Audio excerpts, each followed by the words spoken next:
want no division in the family. I mean, in the family. That's exactly what's happening here.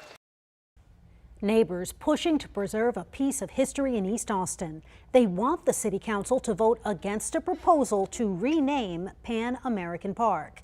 Now, the current name dates back to the 1950s. Council members will consider renaming the park after an Austin native who spent more than 65 years serving the East Austin community.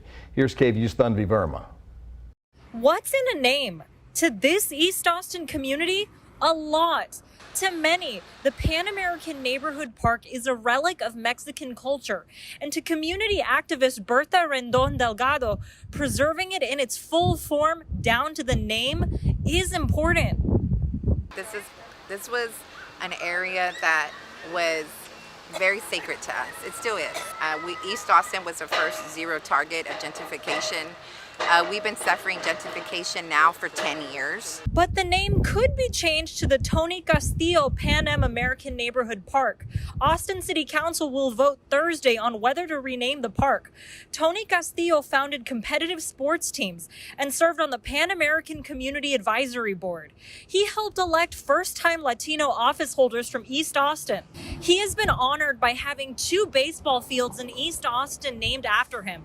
His son, Derek Castillo, says renaming this park is an opportunity. This is a chance to honor someone for their decades of service. It's also a chance to cement a bit of a history. He spent 60 years of his time, and he's still going, volunteering in some capacity here at Pan Am Park. In a survey done by Austin's Parks and Rec Department, 79% of surveyors were in support of renaming the park. 19% were not.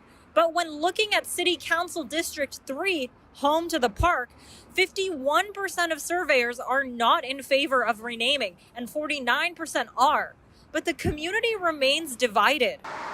And people like me are still here fighting for what's left here in our childhood neighborhood. There's an opportunity here to add to that history and to cement that history.